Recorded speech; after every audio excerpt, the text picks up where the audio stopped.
नमस्कार, मैं दीपक पांडे आप सभी का परीक्षा मंथन के ऑफिशियल यूट्यूब चैनल पे स्वागत करता हूं, वेलकम करता हूं। जैसे कि पहले वीडियो में, इसके पहले के वीडियो में हम लोगों ने प्रीएम्बल के बारे में बात किया था। प्रीएम्बल से संबंधित जो है क्वेश्चन का डिस्कशन किया, प्रीवियस ईयर में जो क्वेश्चन पूछे गए थे।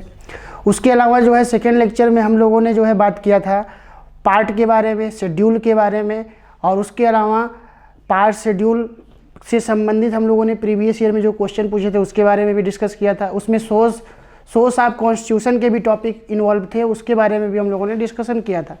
आज हम लोग जो टॉपिक्स के बारे में बात करेंगे, आज टॉपिक्स है फॉर्म ऑफ गवर्नमेंट के बारे में हम लोग क्या करेंगे, डिस्कशन करेंगे।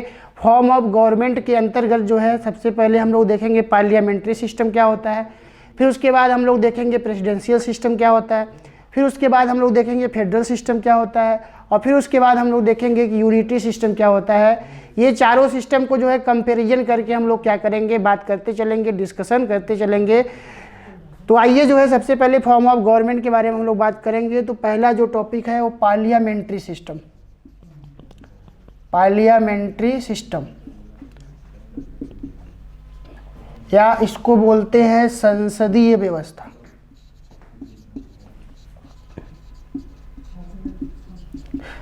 अगर पार्लियामेंट्री सिस्टम पे आएंगे तो संसदीय व्यवस्था से आएंगे, तो अगर ये स्टेटमेंट किया जाए, कहा जाए कि भारत एक संसदीय व्यवस्था वाला देश है, तो यह स्टेटमेंट क्या होगा, सही होगा।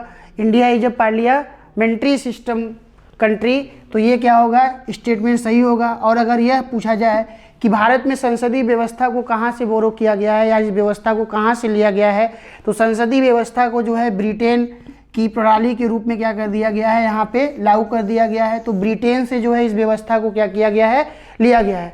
अब हम लोग समझेंगे कि संसदीय व्यवस्था में बेसिकली होता क्या है। तो संसदीय व्यवस्था में अगर आप आएंगे तो संसदीय व्यवस्था में जो वास्तविक शक्तियाँ होती हैं, जो वास्तविक शक्तियाँ होती हैं, रियल पावर जो होता है, वह वास्तविक शक्तियाँ मंत्रिपरिषद में क्या होती है, निहित होती है। मंत्रिपरिषद या काउंसिल ऑफ मिनिस्टर या जो है उसका मुखिया जो होता है पीएम या प्रधानमंत्री में क्या होता है, निहित होता है।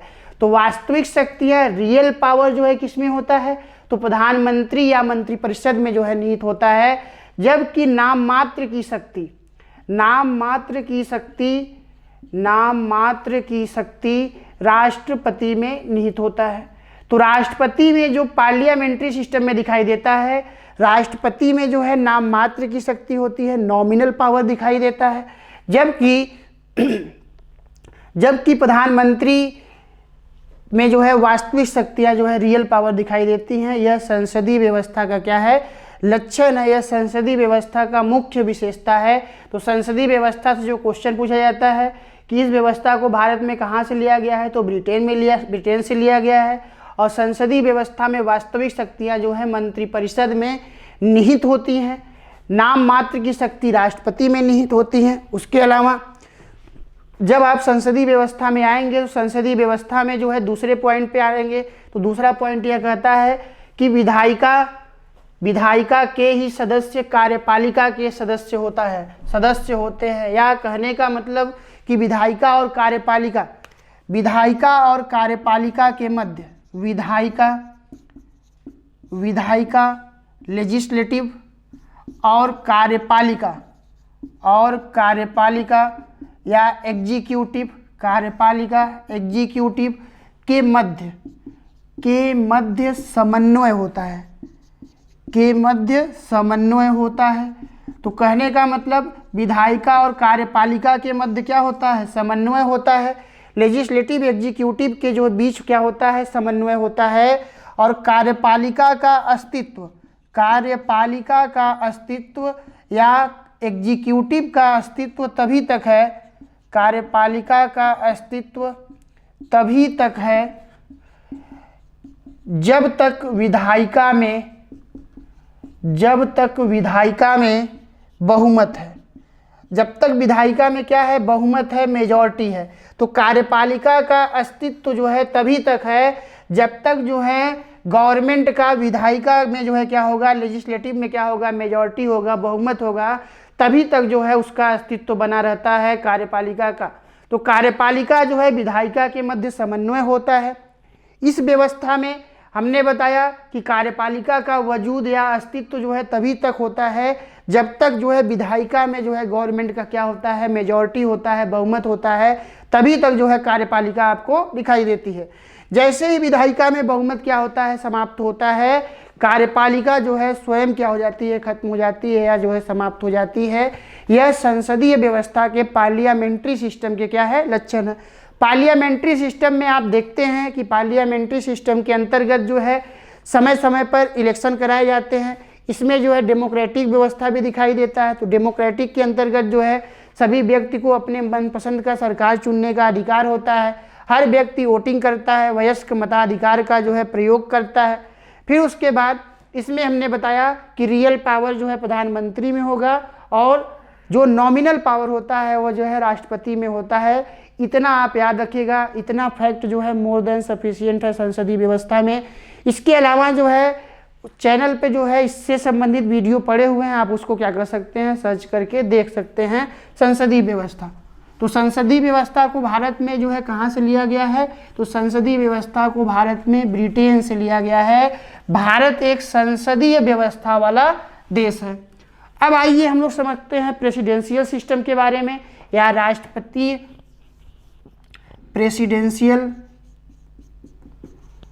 प्रेसिडेंशियल सिस्टम या अध्यक्षीय व्यवस्था।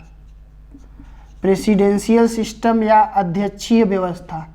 तो अगर प्रेसिडेंशियल सिस्टम या अध्यक्षीय व्यवस्था में आएंगे तो यह जो है व्यवस्था कहाँ पे पाया जाता है, तो यह व्यवस्था अमेरिका में दिखाई देता है। अमेरिका या यूनाइटेड स्टेट ऑफ अमेरिका, संयुक्त राज्य अमेरिका में जो है अध्यक्षीय व्यवस्था या प्रेसिडेंशियल सिस्टम दिखाई देता है। तो प्रेसिडेंशियल सिस्टम का मतलब जो है इसको हम लोग बोल सकते हैं राष्ट्रपति व्यवस्था। राष्ट्रपति की व्यवस्था या जो है राष्ट्रपति जो है किस तरीके से इस व्यवस्था में शासन करता है, यह उसी के बारे में जो है प्रेसिडेंशियल सिस्टम जो है बताता है। अगर इस व्यवस्था में आप आएंगे तो इस व्यवस्था में यह बताया गया है कि जो विधायिका और कार्यपालिका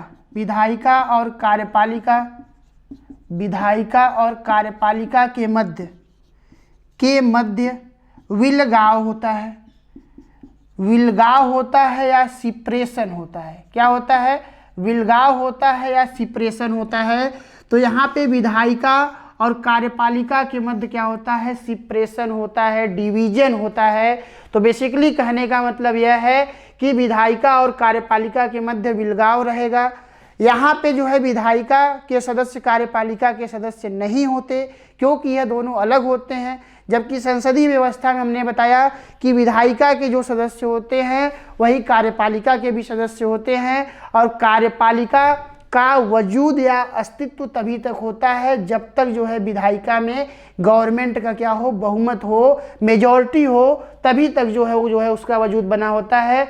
जबकि यहाँ पे जस्ट उसके विपरीत है, यहाँ पे विधायिका और कार्यपालिका के मध्य विलगाव होता है। यहाँ पे जो है ये सारी चीज़ें जो है दिखाई देती हैं। विधायिका और कार्यपालिका के सदस्य क्या होते हैं, अलग अलग होते हैं। और इस व्यवस्था में नॉमिनल पावर या जो है नाम मात्र की शक्ति और रियल पावर, ये ऐसा कोई पावर नहीं होता। दोनों पावर जो है किसमें निहित होते हैं, तो इसमें दोनों पावर जो है राष्ट्रपति में निहित होता है। तो प्रेसिडेंट में जो है, राष्ट्रपति में जो है दोनों पावर, नॉमिनल और रियल पावर दोनों जो है उसी में निहित होते हैं। तो यह जो है हम लोगों ने प्रेसिडेंशियल सिस्टम के बारे में बात किया कि प्रेसिडेंशियल सिस्टम में एग्जीक्यूटिव और लेजिस्लेटिव के बीच जो है किसी प्रकार का जो है वहाँ पे जो है विलगाव होता है, सिपरेशन होता है। जबकि पार्लियामेंट्री सिस्टम में हमने देखा था कि दोनों के बीच इंक्लूजन होता है, समन्वय होता है। विधायिका के सदस्य कार्यपालिका के सदस्य होते हैं। और संसदीय व्यवस्था को भारत में ब्रिटेन से लिया गया है, जबकि अध्यक्षीय व्यवस्था जो है अमेरिका में पाया जाता है। भारत में अध्यक्षीय व्यवस्था नहीं पाया जाता। अगर यह कहा जाए कि भारत एक अध्यक्षीय व्यवस्था वाला देश है या India is a presidential system, तो यह जो है गलत है। भारत में अध्यक्षीय व्यवस्था नहीं पाया जाता, भारत में जो है संसदीय व्यवस्था पाई जाती है। तो यह अध्यक्षीय व्यवस्था और संसदीय व्यवस्था के बीच हम लोगों ने अंतर देखा। फिर उसके बाद आगे चलते हैं।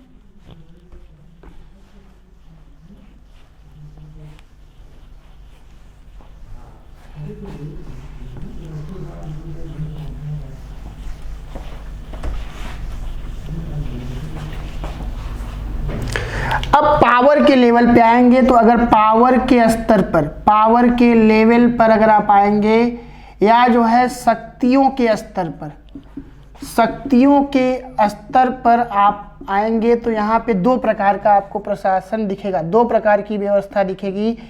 एक जो व्यवस्था है उस व्यवस्था को हम लोग बोलते हैं उसे संघात्मक व्यवस्था। संघात्मक व्यवस्था, कौन सा व्यवस्था बोलते हैं इसको? संघात्मक व्यवस्था। और दूसरी व्यवस्था एक है उसको बोलते हैं यूनिटरी सिस्टम, या जिसे बोला जाता है एकात्मक व्यवस्था। तो एकात्मक व्यवस्था और उसके बाद हमने बताया संघात्मक व्यवस्था, या इसे बोलते हैं फेडरल सिस्टम। तो एक है फेडरल सिस्टम और दूसरा है यूनिटरी सिस्टम। इन दोनों सिस्टम के बारे में आइए हम लोग क्या करते हैं, समझते हैं। अगर दोनों सिस्टम के बारे में समझेंगे तो जो फेडरल सिस्टम होता है, फेडरल सिस्टम क्या होता है? फेडरल सिस्टम के अंतर्गत जो है पावर्स को बांट दिया जाता है, शक्तियों को बांटा जाता है या शक्तियों का बंटवारा किया जाता है। तो जो शक्तियों का बंटवारा किया जाता है, शक्तियों का बंटवारा किसके किसके बीच? तो शक्तियों के बंटवारे में अगर आप आएंगे तो शक्तियों के बंटवारे में आप यहाँ पे आएंगे तो केंद्र सरकार, राज्य सरकार, केंद्र सरकार, राज्य सरकार, और उसी तरीके से तीसरा भी हम लोग देख सकते हैं लोकल गवर्नमेंट या स्थानीय सरकार या जिसे बोलते हैं स्थानीय स्वशासन। तो बेसिकली कहने का मतलब ये तीन स्तर पर शक्तियों का डिस्ट्रीब्यूशन दिखता है। तो अगर ये कहा जाए कि संघात्मक व्यवस्था क्या होता है, तो संघात्मक व्यवस्था का मतलब होता है distribution of power between the level of state, centre and local level पे। तो इस स्तर पे शक्तियों को क्या कर दिया जाता है, पावर्स को बांट दिया जाता है। किसके अंतर्गत? तो संघात्मक व्यवस्था के अंतर्गत, फेडरल सिस्टम के अंतर्गत। तो बेसिकली कहने का मतलब संघात्मक व्यवस्था के अंतर्गत पावर का डिसेंट्रलाइजेशन किया जाता है या विकेंद्रीकरण किया जाता है। पावर्स को क्या किया जाता है, इन्हीं लेवल पे जो है डिस्ट्रीब्यूट किया जाता है। जबकि यूनिटरी सिस्टम में आएंगे तो यूनिटरी सिस्टम में ऐसा नहीं होता। यूनिटरी सिस्टम में क्या होगा? यूनिटरी सिस्टम में अगर ये सेंटर है तो सभी पावर्स, जो सभी शक्तियां हैं वह क्या होंगी? केंद्र में, सेंटर में क्या होंगी? केंद्रित होंगी। तो सभी शक्तियां कहाँ पे केंद्रित होंगी? यहाँ पे सेंटर में जो है कंसंट्रेशन ऑफ पावर दिखाई देता है। इसमें क्या दिखेगा? इसमें जो एक शब्द यूज किया जाता है concentration of power, concentration of power, या जिसको बोलते हैं शक्तियों का संकेंद्रण, शक्तियों का संकेंद्रण, या जो है इसे बोला जाता है कंसंट्रेशन ऑफ पावर। और यहाँ पे क्या होगा? यहाँ पे आपको दिखेगा सिपरेशन ऑफ पावर। क्या दिखेगा? सिपरेशन ऑफ पावर दिखाई देगा। जबकि यहाँ पे जो है कंसंट्रेशन ऑफ पावर, यहाँ पे देख रहे हो पावर्स को, शक्तियों को सिपरेट किया जा रहा है, अलग अलग किया जा रहा है, बांटा जा रहा है केंद्र के स्तर पर, राज्य के स्तर पर, लोकल गवर्नमेंट के स्तर पे। जबकि जो है यहाँ पे ऐसा नहीं है। यहाँ पे सारी शक्तियाँ केंद्र में क्या हैं? सेंट्रलाइज्ड हैं। केंद्र में जो है क्या है? कंसंट्रेट हैं। तो इस प्रकार जो है अगर यूनिटरी सिस्टम पे आएंगे तो जो यूनिटरी सिस्टम है वहाँ पे शक्तियों का क्या होता है? संकेंद्रण है। वहाँ पे जो है कंसंट्रेशन ऑफ पावर है और यहाँ पे जो है सिपरेशन ऑफ पावर है। ये क्या है? इसकी विशेषताएं हैं। इसको आपको क्या करना है? ध्यान में रखना है। फिर उसके बाद आइए हम लोग देखते हैं कि संघात्मक व्यवस्था की क्या विशेषताएं हैं, संघात्मक व्यवस्था के लक्षण क्या हैं। तो संघात्मक व्यवस्था के अगर लक्षण पे आप आएंगे तो आइए लक्षण या एग्जाम्पल को एक उदाहरण से क्या करते हैं, हम लोग समझते हैं। और उस उदाहरण से हम लोग यह क्लियर करेंगे कि जो है भारत क्या संघात्मक व्यवस्था वाला देश है, या भारत जो है एकात्मक व्यवस्था वाला देश है, या भारत में कोई और व्यवस्था दिखाई देती है। आइए उस व्यवस्था को हम लोग क्या करेंगे, समझने का पहले प्रयास करते हैं कि होता क्या है। तो अगर एग्जाम्पल, आइए एग्जाम्पल देखते हैं। अगर एग्जाम्पल पे आएंगे तो ये बताइए संघात्मक व्यवस्था के अंतर्गत जो है केंद्र एवं राज्य के मध्य शक्तियों को क्या कर दिया जा रहा है? बांट दिया जा रहा है। अगर शक्तियों को बांटा जा रहा है तो इसमें जो भी शक्तियां होंगी एक केंद्र की होंगी और एक क्या होंगी, राज्य की होंगी। तो सारी शक्तियां डुअल लेवल पे दिखाई देंगी, दोहरे स्तर पे दिखाई देंगी। ये बताइए, केंद्र का अपना एक सरकार होता है या केंद्र का अपना एग्जीक्यूटिव होता है, राज्य का अपना एग्जीक्यूटिव होता है, केंद्र का अपना लेजिस्लेटिव या विधायिका होती है जिसको हम लोग संसद कहते हैं, राज्य की अपनी जो है विधायिका होती है जिसे विधानमंडल कहते हैं। केंद्र में जो है जो विधायिका होता है लोकसभा, राज्यसभा और राष्ट्रपति से मिलकर बनता है, और राज्य में जो विधायिका होती है जिसको हम लोग विधानमंडल कहते हैं वह जो है विधानसभा, विधान परिषद और गवर्नर से मिलकर बनता है। लेकिन कुछ राज्यों में जो है कुछ राज्यों में जो है विधान परिषद नहीं होता, तो वैसे राज्यों में जो विधानमंडल बनेगा वह जो है विधानसभा और गवर्नर से मिलकर बनेगा। तो बेसिकली कहने का मतलब संघात्मक व्यवस्था के अंदर जो भी चीज़ें होंगी वह कैसी होंगी, वह जो है दो रूपों में होंगी, डुअल लेवल पे होंगी या दोहरी होंगी। तो अगर ये कहा जाए दोहरी कार्यपालिका, अगर दोहरी कार्यपालिका कहा जाए तो दोहरी कार्यपालिका इसका एग्जाम्पल होगा। ये बताइए, एक जो है केंद्र की कार्यपालिका है, एक राज्य की कार्यपालिका है। केंद्र की कार्यपालिका जिसको काउंसिल ऑफ मिनिस्टर, जिसमें पीएम होता है, और अगर राज्य की कार्यपालिका आएंगे तो उस कार्यपालिका में कौन होता है, सीएम होता है, मुख्यमंत्री होता है। उसी तरीके से अगर फिर आएंगे तो आपको दोहरी विधायिका दिखाई देगी।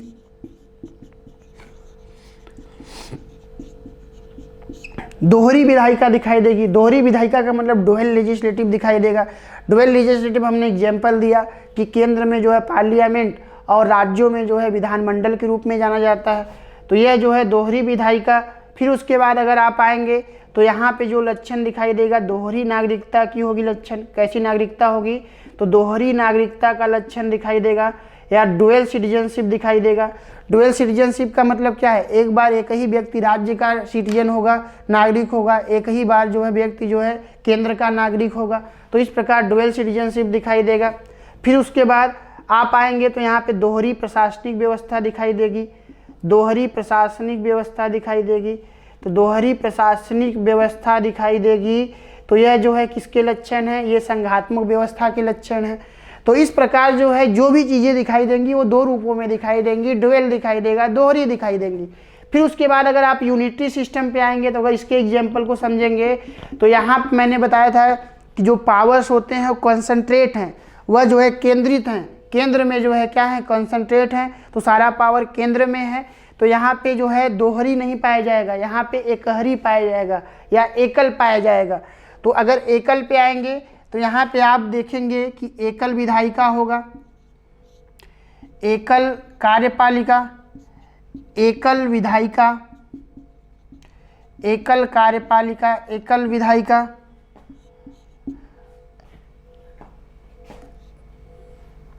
एकल नागरिकता, एकल प्रशासनिक व्यवस्था,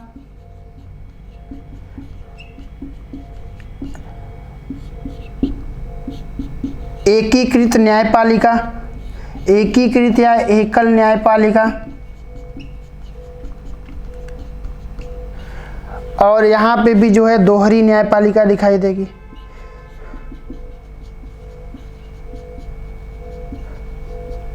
अब देखिए इस एग्जाम्पल से हम लोग कंपैरिजन करेंगे।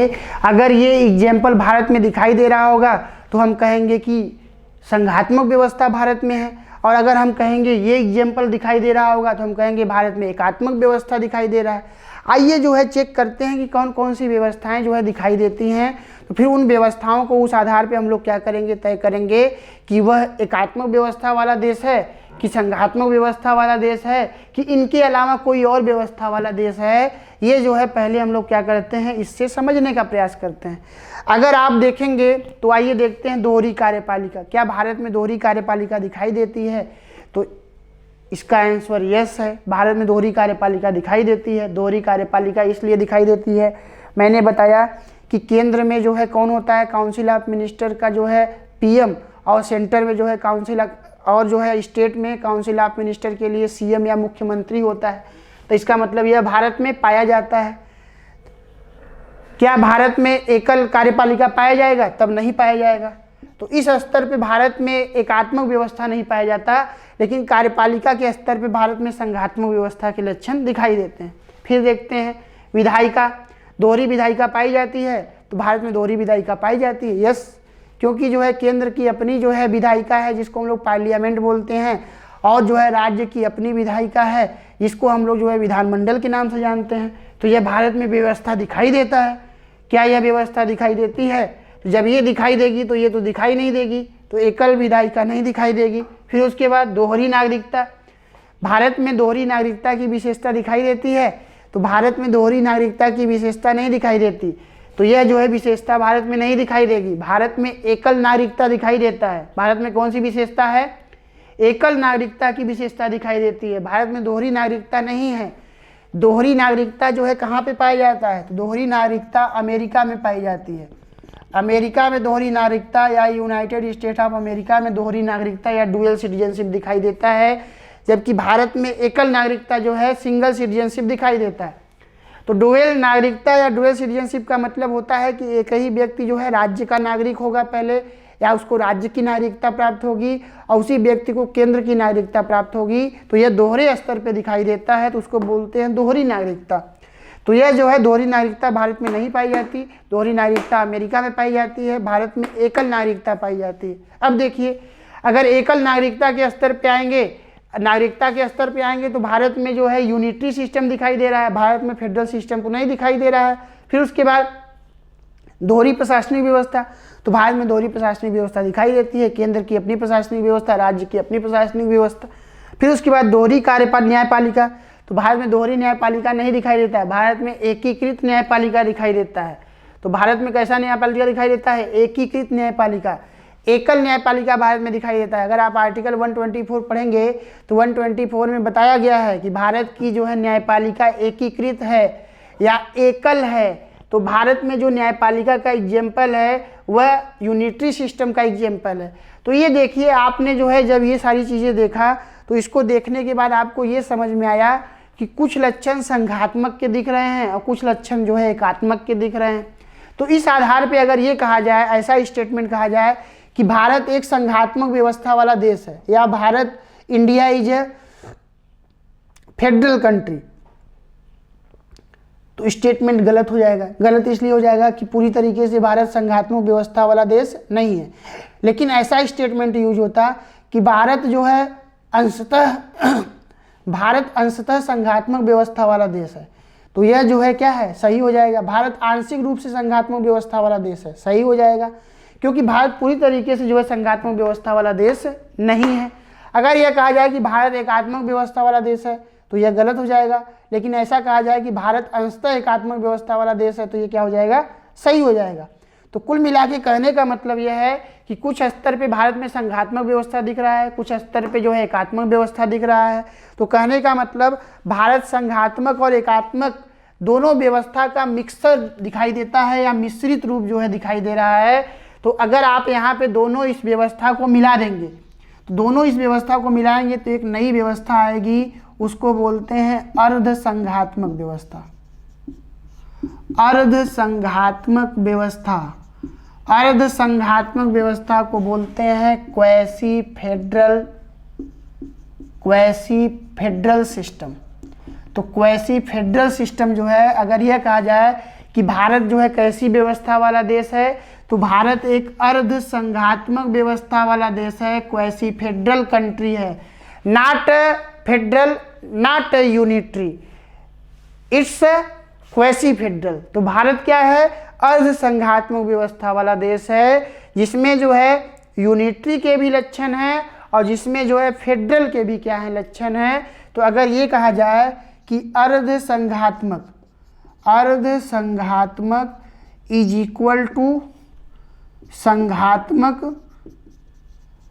प्लस एकात्मक, तो ये दोनों व्यवस्थाएं क्या होती हैं? दिखाई देती हैं। तो India is a quasi federal country, या भारत में अर्ध संघात्मक व्यवस्था वाला देश दिखाई देता है। अर्ध संघात्मक व्यवस्था के लक्षण दिखाई देते हैं। ये हम लोगों ने फॉर्म ऑफ गवर्नमेंट के बारे में बात किया। अब हम लोग क्या करते हैं, इससे संबंधित जो प्रीवियस ईयर में क्वेश्चन पूछे गए हैं उस क्वेश्चंस के बारे में हम लोग क्या करेंगे? डिस्कस करेंगे।